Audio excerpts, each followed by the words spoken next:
Noy, kumain ka na? Ang init-init, diyan ka natutulog. Halika. Pangilang kita natin to. Okay guys, dito na may nakita tayo si Kuya, no? Malapitan natin guys.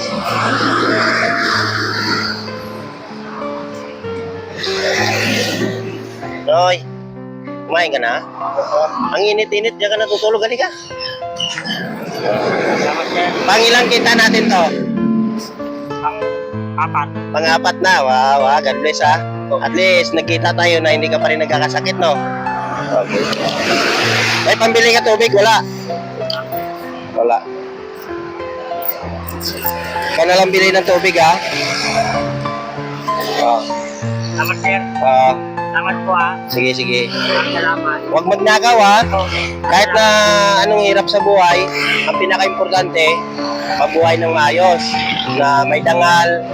Kahit kasi na ganyan lang ang trabaho mo, hindi naman ibig sabihin na masamang tao ka na. Ako naniniwala ako, ha, na mas maraming mga kababayan natin na mabubuti pa rin kahit sa gitna ng pagsubok sa hirap ng buhay. Mahalaga lang naman, kahit mahirap tayo, yung laman ng puso natin, ha? Huwag tayo magnakaw, huwag magbinta ng shabu, huwag tayo mangapi ng kapwa natin. Yun ang mahalaga. Pati sa puso natin yung Panginoon, ha? Okay, God bless. Anong ulit pangalan? Ariel. Ariel? Ariel, sige. Pang-apat, no? Tanda ko. Oh guys, pang-apat na pagkakataon, nakita natin siya. So, okay naman, kasi kahit papano, nakita natin siya dito nakahiga, pero dinaanan natin, at kahit papano, hindi siya nagkakasakit, no? So, yun lang naman malaga, na kahit papano, nakakarao sila, guys. Okay? Maraming salamat pala sa aming mga followers. Sana hindi kayo magsawa sa panonood sa amin. Hello guys, no? Nakita natin dito may mga nakahiga tayo mga kababayan. So, ibigyan natin guys na makain. Dahil ngayong alas 12 na. So, hindi pa nakakain mga ito. Tingnan nyo guys, pati aso nandyan, natutulog. Oh. Sir, good morning. Gisingin natin. Gisingin natin kasi baka hindi pa kumain. Kuya, kumain ka na? Kumain ka na? Halika. Ako pala si Reggie Bico. Nag-vlog kami kuya. Ang ginagawa namin, namimigay ng pagkain sa mga kababayan natin na kagaya nyo. Yung walang matirhan, dito lang. Kumain ka na ba? O alas 12 na, hindi ka pa kumain. So okay lang na naka-video tayo. Okay. Kuya, pagpasensyahan mo na ha. Ang pagkain mo dyan adobo lang at saka itlog na prito. Adobong manok. Ha? So, tubig mo, wala. Wala kang pambili. Wala, no? Teka lang ha. May... Eto, 30, 40, pwede na ba yan? Wala na tayo. Wala na tayong mamayang pamasahe. Ay, ano ulit pangalan nyo, Noy? Rebelyo. Remelio. Sa iyo. Leia. Lagi ka ba dito, Noy? Dito na po ako naman lagi. Dito ko naman lagi. Noy, okay lang ba na kunting makausap ka namin ng kaunti? Opo. Kasi kami, Noy, curious kami sa mga taong kagaya mo, bata ka pa, nandito ka. Hindi naman kita hinusgan. Ang gusto ko lang malaman, ano bang nangyari sa'yo? Kasi bata ka pa naman. Nauhula po ako naman na 10 taong gulang ako. Tagal-tagal na po. Nauli lang ka. Oo. Sa magulang. Opo. Pero anong probinsya mo?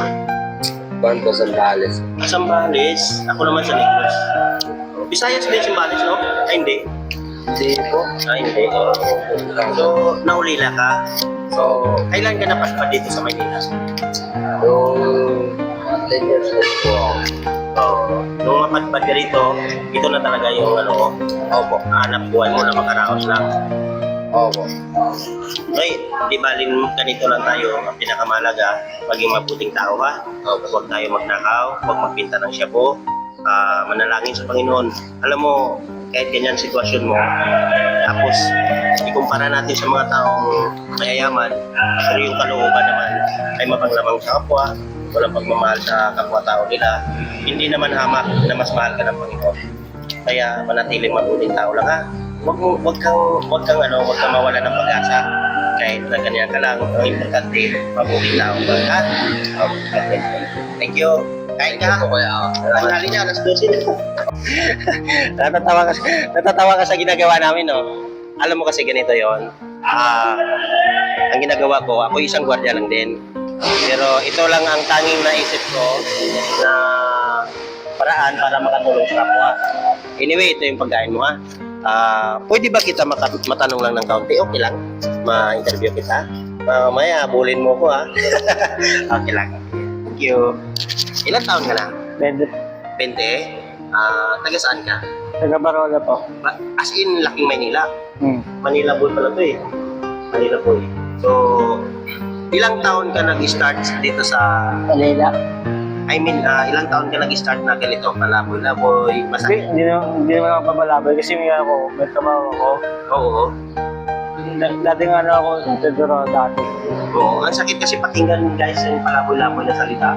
Hindi dapat doon. Kaso lang, siyempre, kumbaga pagpamanin, sorry, pero yun kasi nabanggit ko na, pero hindi dapat yun. Dapat pala, ang sinabi ko, bakit kailan ka nag-umpisa na dito matulog sa tabi ng kaling ito?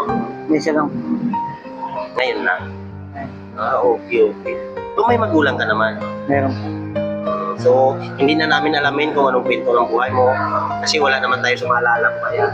Ang gusto lang namin, magbigay sa inyo ng pagkain. Kasi yun lang naman talagang ang pangarap namin makatulong sa inyo kahit paano. So, iwasan na natin magnakawa. Ginagawa mo ba yun? Hindi naman eh. Kasi mukhang mabait ka naman. Huwag tayo magtinda ng shabu, ha? Kasi di baling mahirap tayo, mahalaga yung puso natin, ha? Yung puso natin, ingatan natin. Kasi yan ang ihaharap natin sa Panginoon sa ating pagpanaw. So, kailangan mabuting laman yan. Kahit mahirap lang tayo, mahalaga, malinis ang puso natin, no? God bless. Thank you, ha? Kainin mo to, ha?